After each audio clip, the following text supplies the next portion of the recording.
Hello everybody. On the show with me today, I've got Dr. Kirsten van Heerden.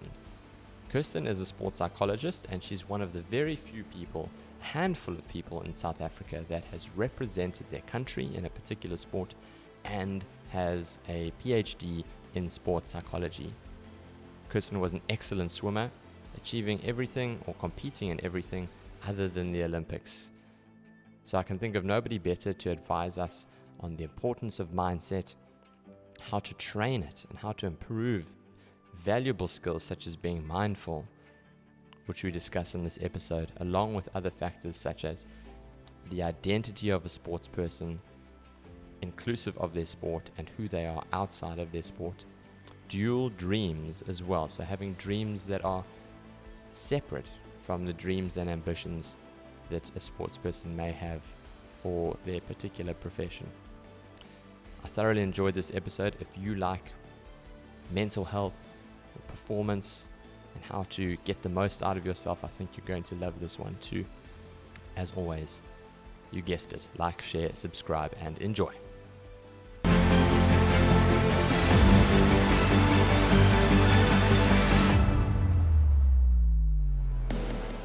Dr. Kirsten van Heerden, welcome to the Expect Performance podcast. Thank you for being here today and Happy New Year. Yeah, happy 2024. But thanks for inviting me. It's always a pleasure to chat about the various different topics that we're going to talk about today. Absolute pleasure. I'm very excited to chat about a whole lot of things surrounding sports psychology, but I thought I would give you the opportunity to tell me who you are, because sometimes we tend to assume that, Dr. Kirsten van Heerden, she's the swimmer, she's the sports psychologist, but that might not necessarily line up with how you see yourself. So who are you?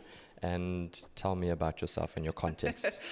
That's a big question to start with. Who are you? It is. But a great question. So yes, well, as you know, I'm a clinical psychologist, but do sports psychology, because in South Africa at the moment, you can't necessarily train to be a sports psychologist. So I always have to kind of make that kind of clear from the beginning. I know. Yeah.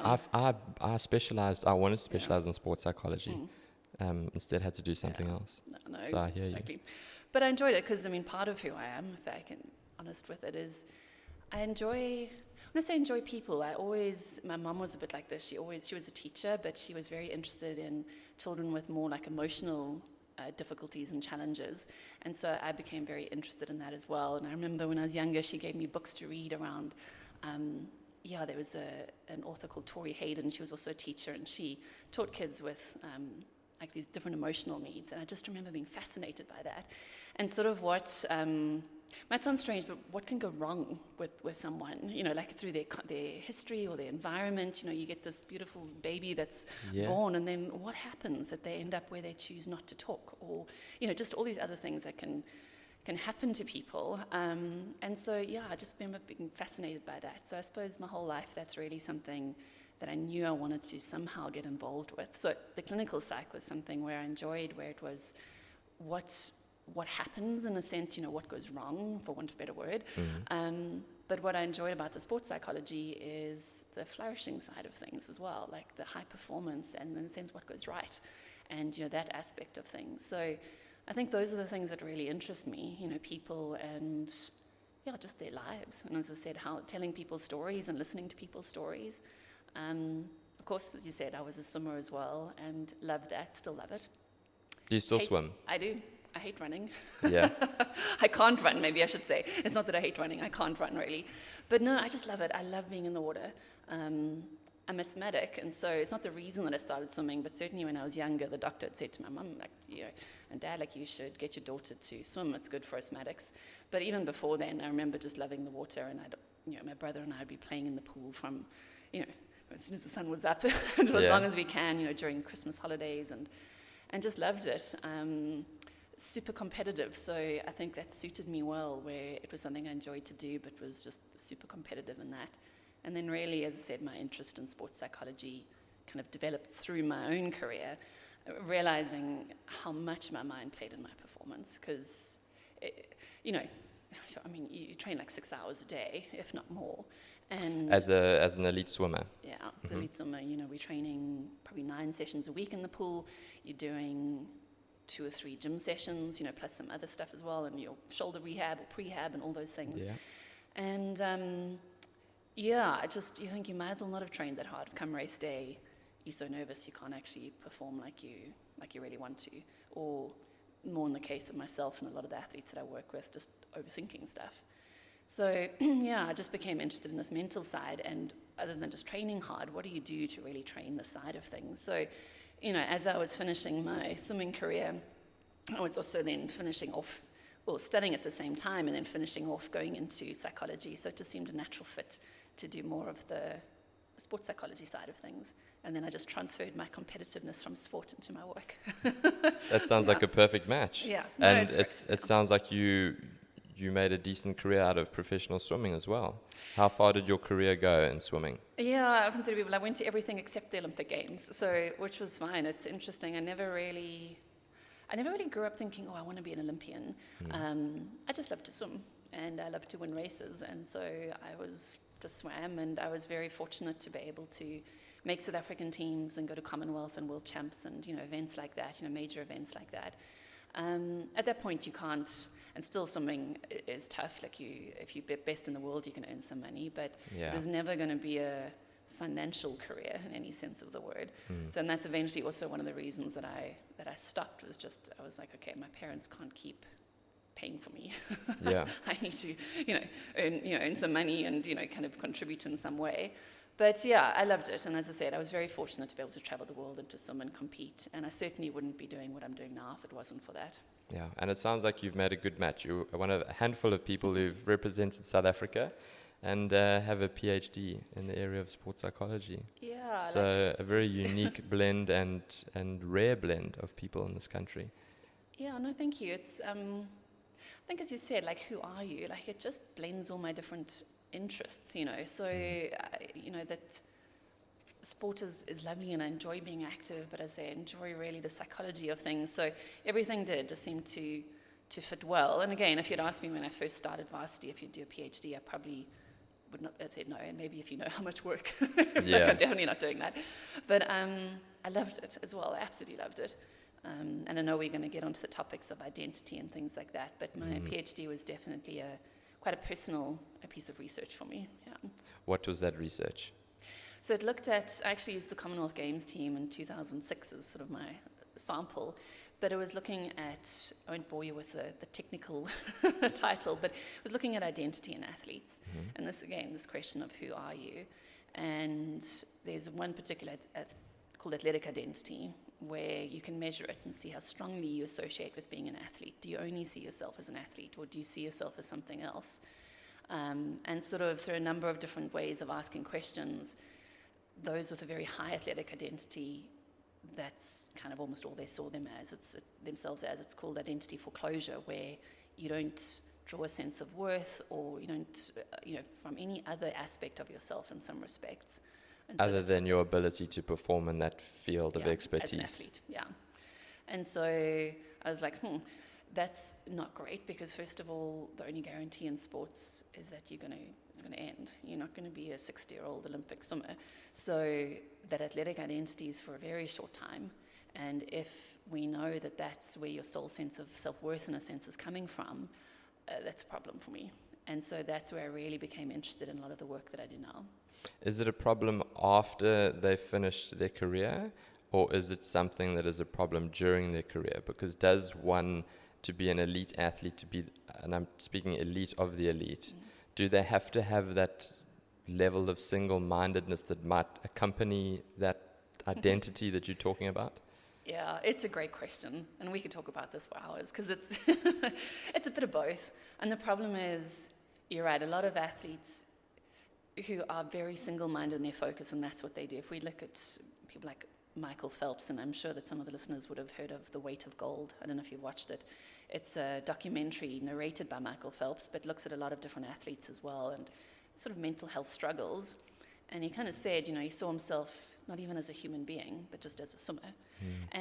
But he's the most decorated Olympic athlete of all time. Yeah. So, the things that you do to become good often make you good, but they're just not always great for your mental health. And we know Michael Phelps' struggle with that. So, it's a bit of a yes or no answer. It can make you good, and sometimes you need that single-minded focus. And it's something that not necessarily struggle, but it was something I didn't always get right when I was swimming, is that you spend so much time in it, and you know that you have to have that single-minded idea of this is who I am and this is what I'm doing. The problem is the consequences of their non-performance are so huge. Exactly. Yeah. There's this all or nothing effect. Yeah. Because if your self-worth is on the line, very different to just, well, I'm going to be disappointed because I didn't win a race. Yeah. And you know all the right things to say, like I knew that I was loved by my family, of course, and all those things, but you spend, 6-7 hours with your head in the pool every day, you kind of want to get that end result. So to answer your question, I think it's something that athletes, it can make you very good, but it's not always sustainable, and certainly if that's the way that you think about yourself when you're performing, it definitely can lead to trouble and some struggles when you retire. Yeah. Because then that question of who are you becomes a very, very difficult one to answer. Or it becomes a deep dive. Yes. You got to go to some places to get some answers there. Absolutely.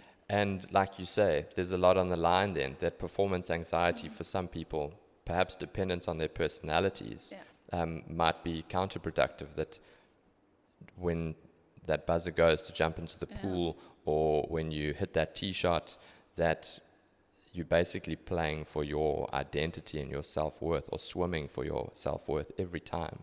And that becomes, I can imagine, very overwhelming. And especially with my golfers, it's a constant struggle, and not even for professional golfers, actually people that are amateur that just invest a lot of time in their game, that they're not the number on their scorecard. And there's a wonderful book by Bob Rotella, he's specialized in golf, and that's where I first learned that you're not the number on your scorecard, and that's, I think, you're not just a golfer, you're not just a swimmer, and that's something that on a personal level I was thinking and reflecting on in my December holidays. Is I find it interesting, like if you're at a braai and you're at a meet and greet, the first thing that I would ask you, how's it, Kirsten, nice to meet you, so what do you do? And then you, vice versa for me, I'm a gym owner, or I'm a personal trainer, and you, I'm a clinical psychologist, but I specialize in sports psychology. And it kind of bothered me a little bit that is how we evaluate ourselves and how we balance up in society, when, if I had to think about what are my priorities and what should my priorities be as a person and my identity, it should be a husband and a father. That would be my most important thing to get right. So then in theory, I should introduce myself as that first, then maybe I also own a gym and I really like helping people, and I also have a podcast. But I find it weird that we've decided to put that part of our identity forward each time. Do you think it's just that it's sometimes easier to go, oh, I'm a psychologist? It is easier, but I wonder why it's become easier. Why has that been the first thing, No, for sure. It's a great question. And I think it's, as you said, when you said, well, who are you? I think part of it is, as was going through my head as you were talking, it takes a little bit of vulnerability as well when someone says, who are you, to actually explain who you are. First of all, I think you have to know who you are. And then second of all, do I really want to tell you Absolutely. who I am? I can tell you what I do, but that's a very different thing. Exactly. 100%. So then to go to sports psychology, how much of the work that you do is sports, and how much of it is psychology? How much of it is dealing with the person that is the athlete, and then the performance aspect of their particular sport? I would say it's 100% the person. They just happen to be sports people. Okay. So, because if you are trying to, sink a putt, or, you're on the 18th hole and you kind of really need to get a birdie for this time, our psychology plays a huge role in that. And I'll often say to the people I work with, I can teach you breathing techniques to relax and visualization, and they're good, don't get me wrong. But those mental tools are a bit of a band-aid if you're not also if you have this huge crippling fear of failure, you can breathe all you want. Yes. It's not really it'll help a bit, it's better than doing nothing. But you kind of have to deal with some of the person and some of your psychology. And then those pure performance skills, I say they're great and they're tools to use, but they're not necessarily the things that are going to get you the performance that you're wanting. And I think most really great athletes really do understand themselves and understand their psychology. But it still gets them into trouble. I mean, I was speaking about Phelps earlier. I use a lot of swimming examples, but No, go for it. If you know Caleb Dressel, he's an American swimmer. He won 5 gold medals, if I'm not mistaken, in Tokyo. So it kind of sort of took over almost from Michael Phelps as the next Michael Phelps in some sense. But as everyone says, he's the first Caleb Dressel. But then in the World Championships a year later, he left. I think he had like 7 races to swim. He swam 4 and then left. And people were like, what's happening with Dressel? Why is he going? And it wasn't COVID. He said it was no medical thing. And then you didn't hear anything. And then a couple of months later, like probably 6 or 8 months later, he put something on his Instagram, to kind of say, he said, I know I can find swimming and happiness again because I used to have it, but I need to try and find it again. And you just think, sure. So it comes back to your question, those athletes that they're all in. And he was very perceptive, though. He said, he had to take that time to kind of really think about himself and why he would always think about why he was thinking about what went wrong and a whole bunch of other things. But, sorry, I'm waffling a bit and going off track here, but those elite athletes often know themselves very well, but it doesn't mean that they always get it right. Maybe I should say that. Yes. And they can still perform in some sense, but you have to know what you need in order to perform. So go back to your question, sorry, because I said I've gone completely off track, is a lot of the work that I do is very much around the person. But having said that, it's also very individual. I love, talking about this kind of stuff, identity and worth and all the rest of it. Not everyone does, and that's not always useful for everyone. So if you're a golfer and you come to me and just want to know how to control some of your nerves, kind of while you, or what's the word, you have the yips or whatever it is. Yes, no, don't say that on this podcast. I know, edit that out. But, then is it worth really looking at all this other stuff? Like, part of me is like, I'd love to. But, sometimes actually then, to contradict myself a bit, some breathing techniques are probably exactly what you need, or some focusing techniques. Mm-hmm. So I would love to do 100% always the person. Yes. But, and I think also people are surprised when they come, because I think so often I'll have people say, I didn't know what I was going to talk to for a whole hour with you, and then an hour goes so fast. And when you get people talking about themselves and how they're thinking, then most people enjoy that. So again, although I'm teaching you how to breathe, it's a lot around just you as a person. Yeah, I even find that in my training sessions with people. Mm-hmm. You get them just by asking a simple question like, how was your day? Yeah. And then it leads to one thing to another thing. Before you know it, 45 minutes has gone by and exercise has taken place, but not as much as we perhaps should have. Because at the time I've made a decision that I think that's probably the best thing that person needs right now, is to maybe just have somebody to listen. Absolutely, and there's a great quote, and I can't remember who said it now, but he said, attention is the rarest form of generosity. Oh, I love that one. Yeah, I've seen it. Because like for yourself, you're just paying attention to someone for whatever it is, half an hour, 20 minutes, and how often do we get that? We don't. So attention, is that something that you can train? It definitely is. It is one of those mental skills, and as I always say, skills are things that you can learn, but you have to practice them and get better at them. And I think all of us can get better at our attentional focus. And normally, I used to say to athletes, it's its ability to focus on the correct things at the correct time. That's really what you want. And more we recognize that what really great athletes have this ability to do is not stay focused, but to quickly refocus. I love that. So that's the actual skill that you're wanting to learn. We all get distracted by our own thoughts, by people around us, whatever it is. But how do you quickly bring it back to task, to what you're wanting to do? And that really, I suppose, is the essence of mindfulness, which I know can be it's a bit of a buzzword and people kind of throw it out, but it's an incredibly important skill to have. There's actually a research paper, and the title of it was, "A Wandering Mind is an Unhappy Mind." And which is amazing. So I'm going to get some of the details wrong, but people that were focused on a task, even if it was an unpleasant task, reported sort of higher levels of enjoyment, let's say, than people that were doing a pleasant task but were focused on something else.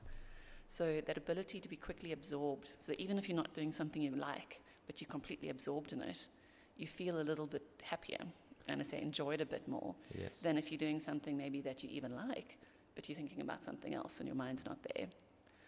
Wow, that's quite profound, actually, because I just can't help but feeling like we're missing a trick then, we're missing something. And that mindfulness is, I love mindfulness. I mean, a lot of these books here are even about mindfulness. Yeah. Eckhart Tolle, Yeah. The Power of Yes, Now, that's yeah. The New Earth, which is his follow-up one. So you're preaching to the choir here. And I think it's a buzzword maybe because it's getting more and more traction because people might be appreciating how important it is to their quality of life. For sure. And maybe that's why it's become a buzzword. Maybe Yeah. rightfully so. No, for sure. And I think it's not necessarily a bad thing as long as people, as you say, know that it's, first of all, it's quite difficult to do and you have to train it. You have to. Yeah, it's not just, I must just be present and pay attention to what I'm doing. I mean, one of the little exercises that I get athletes to do is do some breathing. And I know there's different breathing techniques, but it's called single point focus, where you will just focus on your exhale or your inhale and then your exhale. And it sounds so simple, but it's weirdly difficult to do, even for myself, where you just focus on your inhale, focus on your exhale, but then all of a sudden you notice that you're thinking, and then I say, Kirsten, like, you're thinking about your thinking. Stop thinking. Yeah. And then you're like, I shouldn't be talking to myself in my head. I just need to be focused. And so it's bizarre how difficult it is to do. But I often say it's almost like a GPS. If you've got a road and this is where you want to be, and you kind of veer off, and the little lady goes like, recalculating, you have to recalculate back onto track. So we have to get better at noticing when we wandered off and then bring it back on task. And it's probably the noticing that you've wandered off which is important, because so often we don't. Like 5-10 minutes can go past and we just all of a sudden, I'm not even focused on what I should be doing. Yeah, I have an interesting story about a client of mine who's a professional athlete, and we were wrapping up the year last year, just breaking down where can we improve, how can we get better in 2024, and one of the topics of discussion was his inconsistency when it comes to training in the gym. All right.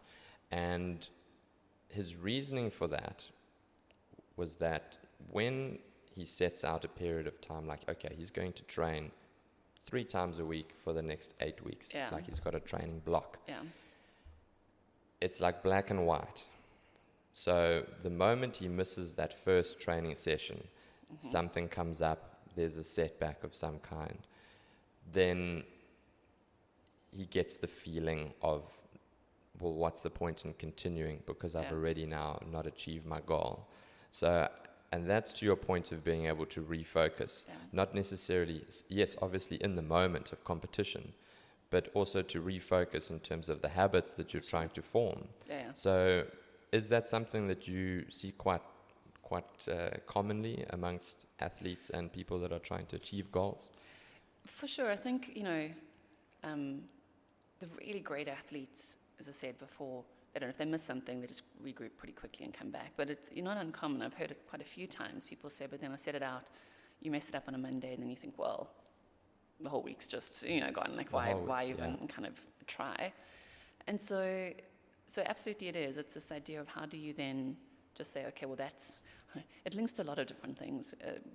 One being just being a little kind to yourself and going, okay, look, I messed that up, or that wasn't great, or just there was stuff out of my control. And really that's what it boils down to so often. Like, it was an uncontrollable thing that happened, and come back the next day and just keep going. It's quite a rigid way of thinking. That's what's kind of going through my head. And it's very similar to those ideas I think we spoke about, where like routines, which I don't always like the word pre-race routines or pre-match routines, because it seems like a bit of a recipe that you have to follow. And if you don't do this step, then all of a sudden you're not going to do. And it's not like that. Like, yes, maybe you do similar things, but it's more the basic principle of how do you want to feel when you dive in the swimming pool or run into the field. And if you can't follow the recipe, it's okay. Like, you've just got these various different things that you can help you get into the correct mindset. And I think it's a similar thing here. If you're very rigid, like if it has to be like this on Monday, and if it's not like that, then it can't be like that on Tuesday. we know life's not like that. It's very grey. So That's the only guarantee, is that things are going to change. absolutely. So And we all know. Yeah, for sure. It's absolutely. And life can be a bit chaotic. We know that. yeah. And I mean, this podcast is a perfect example. You know, we started recording last week, and then slap bang in the middle of the episode, we had load shedding. Yeah. So it stands to reason that to bounce back and to recalibrate and to move on from it as quickly as possible. Yeah. And then to get back on the horse. And the faster one gets back on the horse, the sooner you can gather that positive momentum. There's an interesting study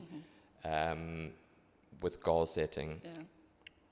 And the study was basically around, if the subject or if the person perceives the goal to be a threat, they're far less likely to achieve that goal. So they asked, I think they were a group of Israeli people. They worded it in two ways. One, you had to complete 12 out of the 15 questions correctly. Yeah. And the other one was, you can't answer incorrectly 3 or more times. Yeah. And the people that were positively framed, draw their focus to what they have to do, way outperformed the people who were sort of, you can't lose, you can't, that fear of failure. It's interesting. No, it is. And I mean, it's a lot of behavioral economics is around that, isn't it, as well? Like, how do you frame things that then can get people to either do something or not, and sort of nudge them in the right direction? But yeah, it's as you said, it can be if something is seen not as a challenge, as you said, but kind of a threat. And goals should never be that. And I say it shouldn't be that rigid. And we all most athletes like routine, and we like to do things, and you want to get into routine. But so you have to be prepared for the fact that those routines are not going to go right all the time. And I say there are uncontrollable things which people hate, but you have to make peace with. Or say, you don't have to do it. Maybe that's the thing. You don't have to necessarily come to the gym. You don't have to go and swim somewhere or do something. But if you do, you kind of have to make peace with the fact that there is an uncontrollable. But then recognizing, obviously, there are some things we can control. But on a little bit of a divergent topic, but also read something the other day that said people that are suffering from quite severe depression can almost, it's not necessarily that they're pessimistic, but sometimes almost see the world more as it is. And what I mean by that is a lot of life is completely out of our control. And so, you think, well, I could get in my car and go back to my office after this and something could happen. You go oh, but it probably won't. But it could.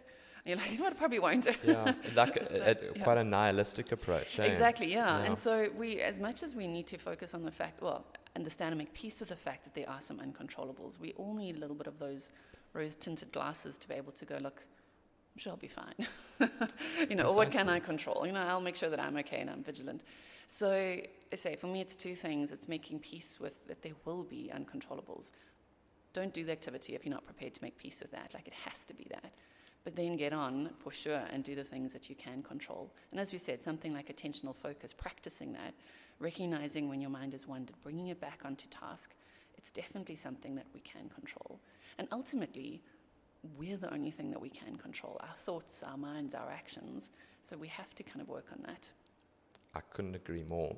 If you had to give somebody a little handbook, anybody, athletes, non-athletes, of standard operating procedures that would make them as resilient as possible to cope with these changes that we're speaking of, what are essentials? If people had to dedicate 15 minutes towards their mental health and their mindfulness, what would you recommend on average, the average population, what would you recommend that they do?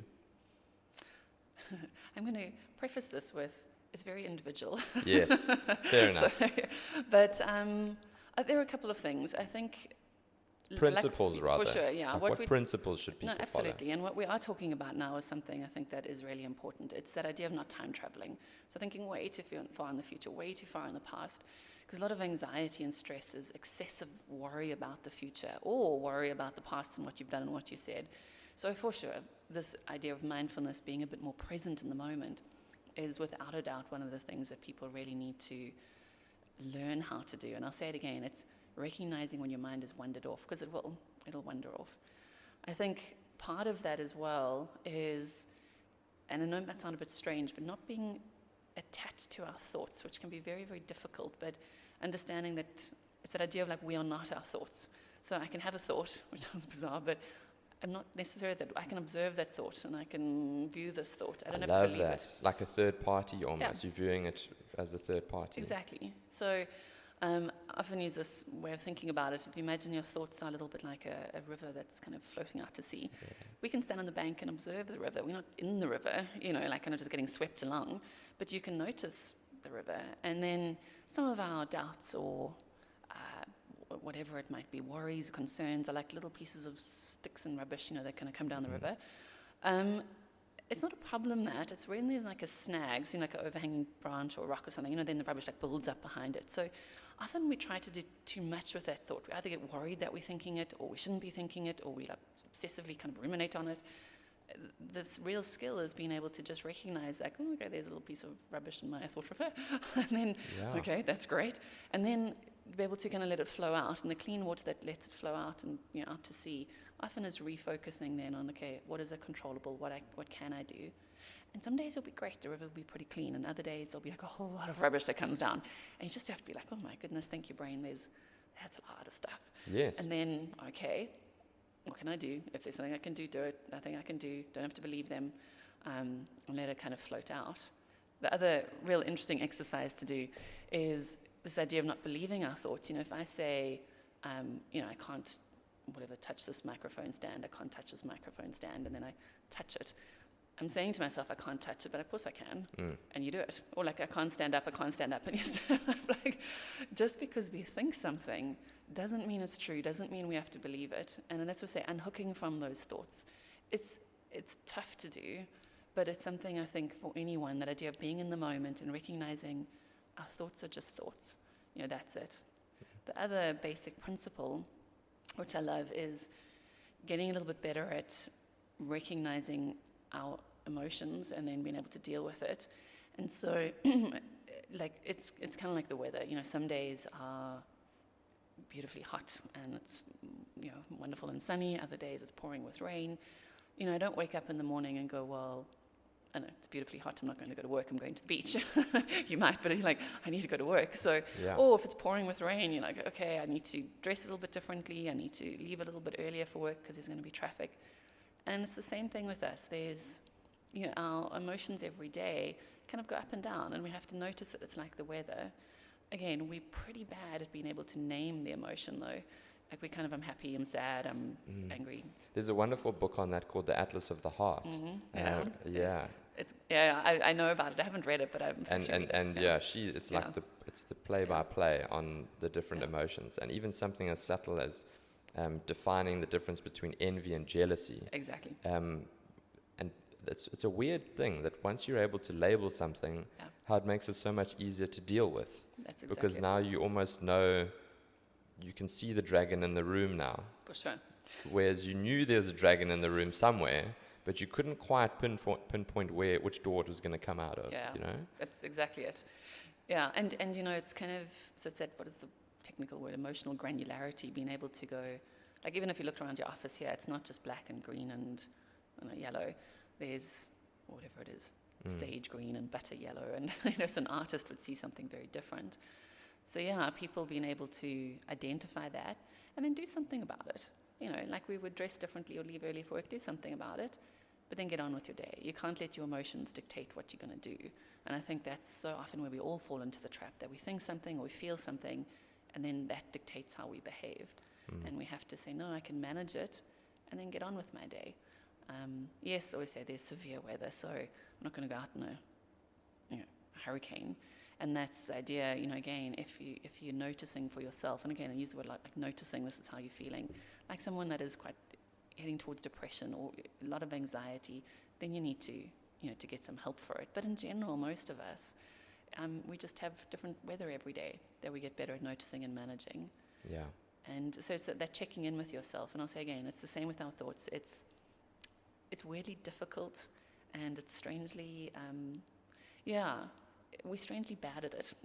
We just don't spend time doing it. Yeah. Do you think, to your point of removing yourself from it and looking at it from a third-party perspective, in my mind, I'm thinking what I find useful, I'm thinking then journaling. Yeah. Definitely. because I find that helps me. Yeah. If I'm writing stuff down, it's almost like I'm starting to become a script writer Yeah. for my life, For sure. and I'm writing about this almost like a fictional character, Yes, I love that. and it allows you that separation, just enough separation to be able to sit back and read on that page and be like, Clinton, you're actually full of shit, and you need to pull on your big boy pants and then carry on. Or, there's something that's a little bit deeper that we have perhaps need to get a little bit of a better look into. For sure. But I find personally that separation, journaling helps a lot. I think there's a lot of research that shows that journaling can be very effective, for sure. But that word that you used, it's exactly that. It's that psychological distance. So again, you're not in the river, you're on the bank observing it. It's a little gap, right, that allows you to observe and then choose what you're going to do with it. And absolutely, journaling is, a fantastic way of doing that. Other people, it's through, say, breathing or more meditation or other different mindfulness exercises. I mean, journaling is one of those. But we have to, because otherwise we get so wrapped up in the emotion of it all, And I think that for all of us, for our well-being, that would be things. Being able to notice our thoughts, notice our emotions, have some things that, help you to, like self-soothing, to, calm yourself down, or to, if you're not feeling so great that day, just be in a better mood by the time you, get to work. Yeah. So that's really what we're wanting. And I love the analogy of the river, because I've heard other analogies like clouds going past, and your thoughts are clouds, and various meditation apps use those types of analogies. But what I like about the river is it's almost like that neuro-linguistic programming where you see there's a blockage, and you can and then it's such a good visual to have where that's going to accumulate more and more things. Yeah. It's not just like one cloud that's passing. Exactly. This can be a blocker, and then it can eventually clog up the entire river. And it also can be a good starting point for communication, perhaps with your coach or your partner, again, to remove the emotion from it, to say, I feel like my river's a bit blocked. I like that. I feel like my river's not flowing well this week or today. Yeah. And it becomes less of an acknowledgement of a failure on my part. I'm not coping. Exactly. Because that's also the other thing. It's a very vulnerable place to be. Yeah. It's an acknowledgement, even though it's not, but it's in some sense, many people, it's an acknowledgement of failure. Sure. And that's how they view it, rather than something that's just a bit blocked, and we need to take some action to unblock it. No, exactly. I mean, I love that. And I think why I also like the river is, we often use the word, stream of consciousness. It's just, if you said journaling, write it down. Well, if it's like a stream, it's like a river. So that's what, I found very helpful for myself. It's exactly that. And then, I like what you said, noticing where it's blocked. And it is easier to talk with someone when it's like that. I suppose the other part of the handbook, I say these are skills that you can learn. But is also, we don't have to do this on our own. It is talking to people about it, and it doesn't have to be a psychologist. But sometimes I'll have people say to me, it's just an hour that they sort through their thoughts. But it could be a partner, it could be a friend, where the thoughts are a bit jumbled, but actually writing it down or speaking it out, because then you hear yourself and you'll be like, is that psychological distance? And so I'll be like, now that I say it, it doesn't sound like, it sounds a bit silly, or it sounds like, but while I was in their head, it made perfect sense. Yeah. But as you writing it or saying it out. So I would definitely encourage the quality of our relationships are important. And I say, it's not about telling everybody everything that's in your head, but I say a few people that you trust, that that you can just, talk through some of the stuff that's in your head. It's really important that. Do you think that sifting through that stuff in your head, and how you go about sifting through that, is dependent on your personality? So, like, for example, I would first feel like I would like to sift through that myself, to sit quietly, read, write, and then once I've got some kind of clarity on where I am, then communicate that. Yeah. And other people that might be the opposite, they just need to get in front of somebody and speak. So are there different ways of skinning the cat as far as that's concerned? Oh, absolutely. That's why I prefaced with it. Yes. It's unique. So it's individual. So absolutely, some people, and I'm probably more like you as well, where I'll think, probably overthink some stuff, think a lot about things, and then be able to talk through it. But if I don't even know myself, as you say, quite what I'm thinking, I certainly don't want to just like stream of consciousness just to someone because I don't think it's useful for me.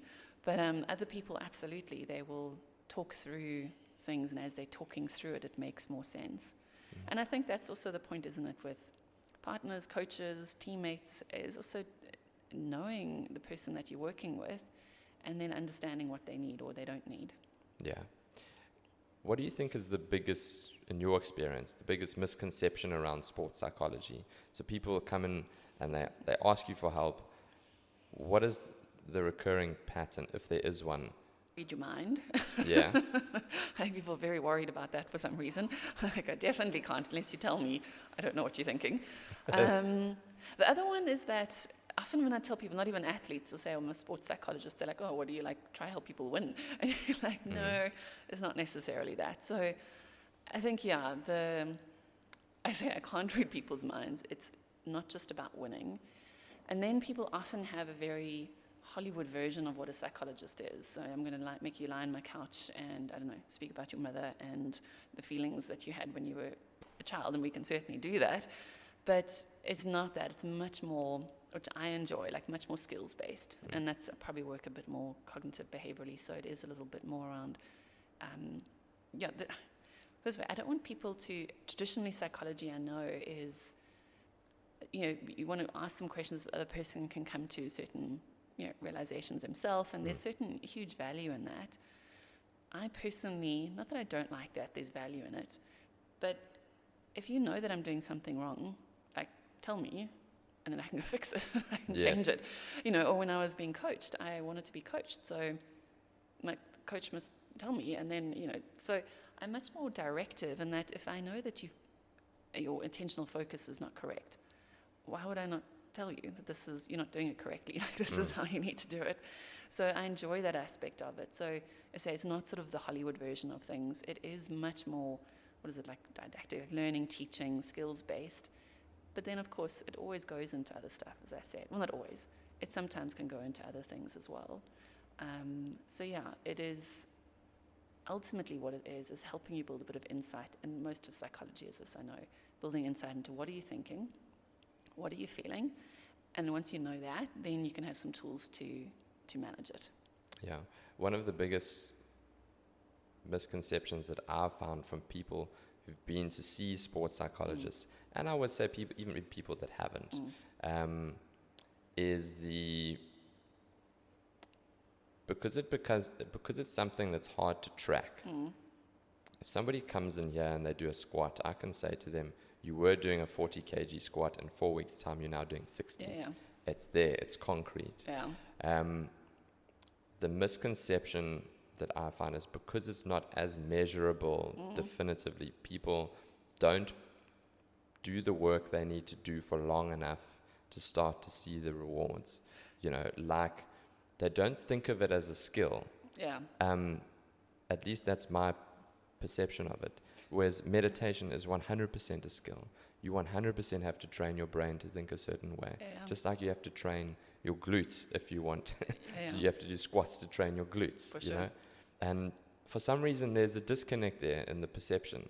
At least that's what I've noticed. No, it's a great observation, and I think you're correct, where it's seen as, and I think this is where people say, like, talk therapy. So you're just going to go talk to a psychologist. We don't really use words. You say, like, well, you're going to go and learn a skill from, and they're going to teach you how to do this and this and this. So it's that mental work, and I do try and make it clear to people it's work. As I said earlier, it's difficult. It's difficult to notice your mind wandering and, bring it back. And even though it might only be 5 minutes in your day you need to do it, it's still, you have to do it, and it's work, and you have to practice it. And so I say, try and make it very clear these are skills that you learn and practice and get better at. And there's foundations that we can lay, but then you're going to have to keep going with it. So I agree with you. I think it's this idea, well, I'm just going to talk, so what is that going to help? And that's what I say, maybe the Hollywood version. It's no, you're not just going to talk. It's part of it. But often I end up talking quite a lot because it's, especially in the beginning, because I want to teach some things. So no, it's interesting. And I say the word psychology, because again, and it's not a misconception necessarily, it's more of a stigma. around psychology, which is there's nothing wrong with me. I'm not crazy. You know, I don't need I don't need this. I'm not like weak-minded or anything like that. So that for me it's more the stigma around mental health and what a psychologist represents. Yeah, that's a huge stigma. I've spoken in other episodes about depression, and particularly in men, there's a stigma,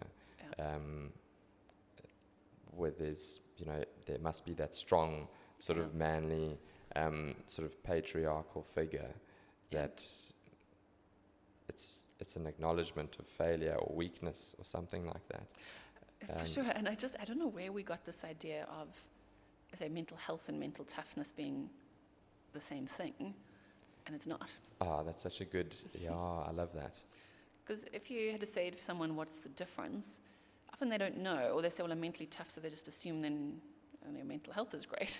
Like, no, it's almost like this idea of you have the overlapping concepts of mental toughness for me is, and I don't always like the word mental toughness, I still use it, but I'm almost trying to prefer the word mental flexibility. So how do you not just kind of keep bashing through obstacles and tough it out? Like, you can, but you're probably going to hurt yourself eventually. Like a rugby player, you don't just keep bashing up, you try and find the gaps, so you have to be flexible in things. But it's around about sort of executing, I suppose, a skill under pressure, ultimately. Whereas mental health is different, to say it is. And we often think mental health is more just depression or anxiety, but it's not the absence of that, it's the presence of something. So what's the presence of good well-being and good mental health? And that's the foundation that we need. And then the mental skills that we have linked to performance, but so the mental toughness is the mental skills part of it, that link our mental health as a base to our performance. The problem is that you'll still have athletes that struggle with mental health but are performing. I think we mentioned earlier, Michael Phelps is a great example. And so people think, well, you can be fine, but it's not sustainable though. Again, we saw what happened to Phelps. We see, cricketers, there are a number of different cricketers, rugby players.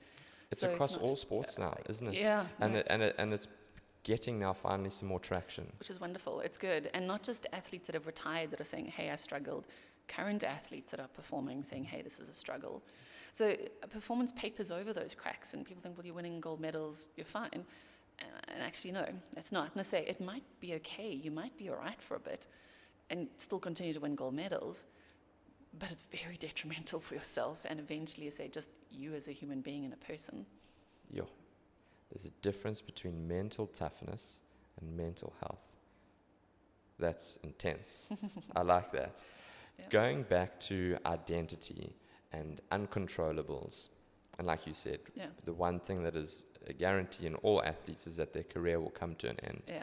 You get athletes that are fortunate enough to end their career on their terms, and then you have athletes that are unfortunately not able to have that luxury. Yeah. I've had that before with clients who've had to end their careers prematurely, in some cases before it's barely even got going. Yeah. How does one go about taking the next step and looking at their life and what it looks like without that sport when it's just been taken away from you so suddenly? This is where I think, as you say, like let's say you have a career-ending injury or something like that right in the beginning, and we'll talk about that now. There are some things you can do, but this is why, for me, it's so important that we start speaking about these things way before you ever get there. You, like I often do, talks at schools, and you ask, especially young guys, girls, there's more of a pathway, I think, for women in sport, but traditionally it was more the men. At least you knew that you could rugby, soccer, cricket, you could earn some money. Even I say it's much better now, with our cricket ladies are certainly leading the way with that, and netball. 100%. But you ask and they'll be like, I want to be a Springbok rugby player, like what's the dream? Or I want to be a Protea cricket player or Olympic athlete. I would say, I've yet to have an athlete that comes to see me when I say, well, what's the dream? To go, I'd love to be a psychologist, but I'd also like to, go to the Olympics. That sporting dream is the thing. It's the only thing, and I speak about identity. And parents, unfortunately, play into that a lot. My kid's going to be a Springbok rugby player. And so athletes don't develop another dream for their life. And it's very scary when you get to the point, let's say you is just starting out. I don't know, maybe even if you're 20, 21, but if you get to 30 or 35, and you have no other dream, and it's not even about a goal, it's like a dream is something that you kind of aspire to, I suppose, in some ways. And so, in sports psychology and sort of player development, I often speak about a dual career, which is while you are, and this is more professional athletes, but while you're training and competing, there can be school as well, are you doing something else? Studying, doing something else. And while I like that, and there's value in that, I know plenty of athletes that have studied and they get to the end of their career and still have absolutely no idea about what they want to do. And I mean, as you said as well, like you study something, it doesn't always mean you get to the end of your degree and you know for sure what you're going to do. So absolutely, yeah, like it's so it's valuable. Don't get me wrong, but I would prefer to speak about this idea of dual dreams. So wonderful that you want to be an Olympian. What else? And maybe that dream is going to be deferred because you can't do it while you're training. But to get people excited for life afterwards, because otherwise it just becomes this sort of dark space that people don't know what they're going to do. It's a bit scary. The dream is over. Like you're like, yeah, maybe that one dream, but there's so much more. And it's not even those athletes that don't achieve the dream. Those athletes that do, it can sometimes almost be more difficult because now what lives up to that feeling of standing on the podium, having your anthem played for your little stadium, you're running out in front of 80,000 cheering fans. Really, what in life feels the same as that? I can tell you very little. Like very little feels like running and scoring the winning try and the World Cup and it's almost, you're not going to find that in life. And that's okay. Like that's what I love about sport. That's very unique to that. But you can't look for that high. And so, people I talk to and athletes, and we look at a lot of more. As athletes say to me, you don't get that thrill, but life can be more meaningful. And I like that. And this is not my quote, and someone said it to me, but they said, athletes have to go from trying to be the best in the world to trying to be the best for the world. Wonderful. And I wish I could claim it, but I can't. And I love that. So great, like you were competitive and you wanted to win. But now what are you going to do? And what's the meaning? And it can be family, it can be work, but now how are you going to contribute in some way? And that's the dream, because you're right. If someone hasn't thought about it and they get to that place, it's very difficult. Now, I mean, and you can talk in their ways of now trying to kind of develop a new dream. What do you want with your life? But I really strongly believe this is the kind of language and thoughts we should be chatting about with young athletes. Great, you want to be a Springbok. What else? Yeah. Because first of all, chances of becoming a Springbok are like incredibly low. 0.01%. Exactly. Yes. So go for it. Like wonderful, and all the lessons you can learn along the way. But I say I want people to be excited about their life afterwards and know that there's such contribution that they can make to the world, and that's what we want. So what about professional athletes they're under pressure? They're not performing to the level that they know that they're capable of. Invariably, the athletes that we see on television aren't battling financially, but there's a lot of athletes that are under that bubble, under that level, are. Yeah. And financial constraints and worries are a massive stress. Yeah. How valuable would that dual dream be in establishing whilst you're still competing to alleviate the pressure of the existing situation? Because I'm just thinking, if I was a professional athlete and I was stuck in a rut and I knew that I had to compete to try and make money and that wasn't working out for me, and then that continues to dwell and you get this whole feedback loop. And then if I'm like, well, do you know what? There are other dreams. I'm interested in this and I'm interested in that. Okay, well, if golf, rugby, cricket doesn't work out, then I actually might find myself being as excited about something else. And then my sport might improve because now I feel less pressure because I think there is life after the game. No, exactly. Yeah, it's an interesting point, and I think there's a lot to it. So, I mean, even those athletes that earn a lot of money, it's a handful that are never going to have to work again in their life. There's vast majority of athletes are going to have to do something. And those athletes that also made a lot of money can also lose a lot of money. So, so what are they doing with their money? But for sure, that's exactly the point. To say wonderful that you're trying to follow this, but a lot of athletes, exactly, financial constraints are very real. But it speaks as well exactly to that identity, which is linked to the dreams, because it amazes me how athletes will, to the detriment almost of their future, and the money that they're sinking into this just for one last chance at something, or, or not even one last chance, another couple of years because I really want to do this. And you're like, this is great. And I sometimes feel like a dream killer. But the reality is, if you can't afford to do it, there's other stuff, as you say, that's really cool in life, and you can go and you can earn money that way. But when your identity and everything is wrapped up in this, it's just more of it, more of it, more of it. Just need to keep going. Like, if you took that money that you paying for this, and you could put a deposit on a house, or you could, whatever, buy some stocks, or set yourself up for your future. So yeah, athletes then tend to make poor decisions in terms of finances and their life and their future, when it's just, this is the only thing, and they just continue with this because they can't see any other way. And the problem is, athletes also don't like speaking about the money. I mean, my business partner is a sports agent, and he goes, they don't, it's like, it's not about the money. It's like, he's yet to have an athlete say, look, I want you to negotiate the lowest possible contract for me, or I'll do it for free. Like, to be honest, professional sport often, the real professional sport, yes, it's the joy of your country and all the rest of it and the honor, but it's also about money. Like, it's your job, and you have to get paid to do it. Well, we're seeing that across different sports. T20 in cricket. Of course. We're seeing it in golf now with Live Golf. Yeah. So yeah, money, and those are for guys that are already financially well off. Exactly. But there's just more money. That's the point, and there's more and more. So, but yeah, you're going to make these poor financial decisions. So you have to, as I would say, like, almost give yourself a time frame about I'm going to give it I'm all in for the next, 2 years. Olympics always easy. It's a 4-year cycle. Next 4 years, all in. This is how much it's going to cost. But if I haven't reached this particular point by this time, I'm not saying that you never will, but chances are you might not.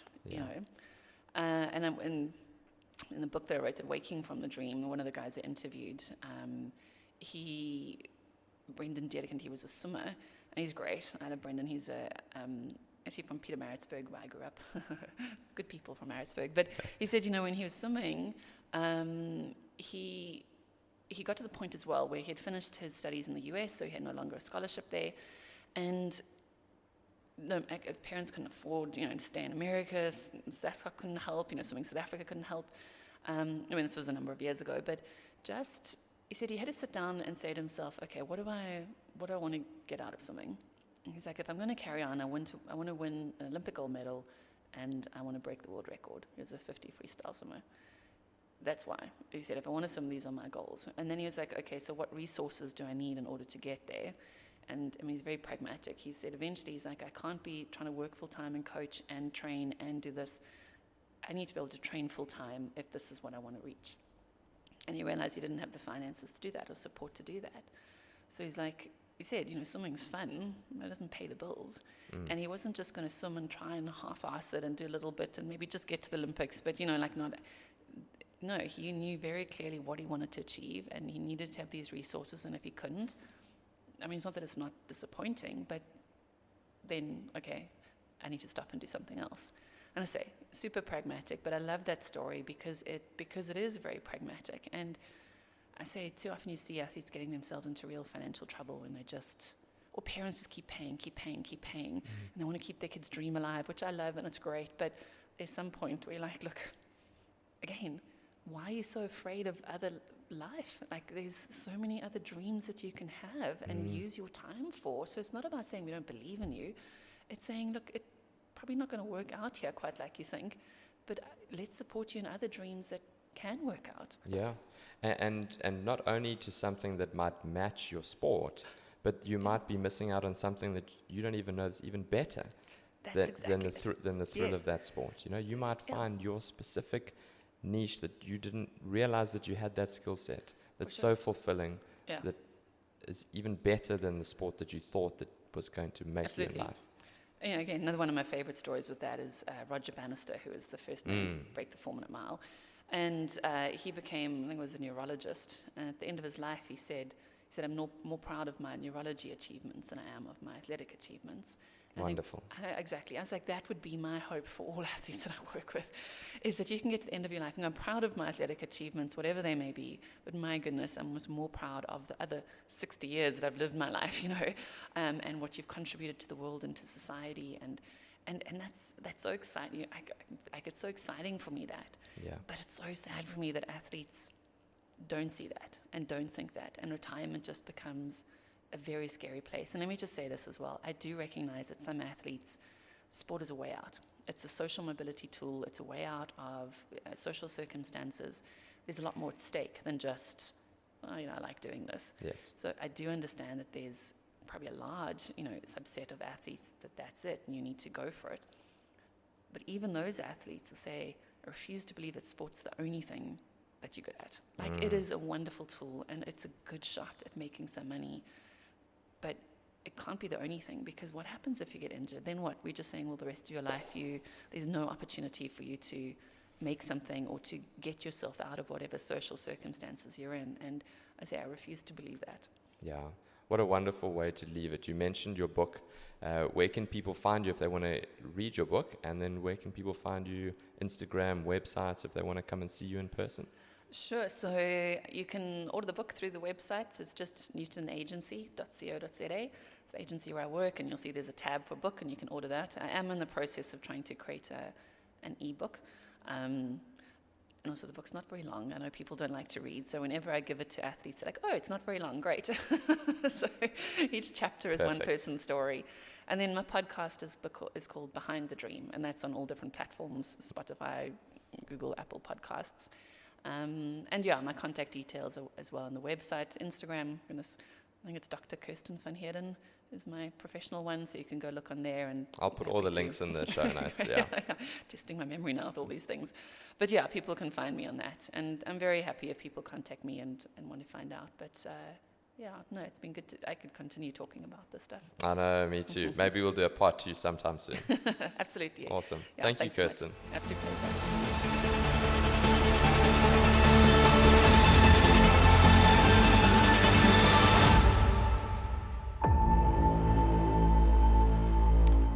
Not so fast. It's a new year, which means it's a new outro. And let me level with you. It is such a cool feeling when I see that Spotify subscribers number increase on the weekly, when I see the number of people listening to the episodes going up.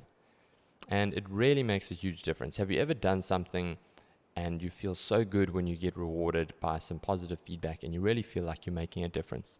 That's what it means to me, and that's how I feel. And it goes a long way if you like the show, share it and subscribe it. Thank you humbly, and I'll see you next week.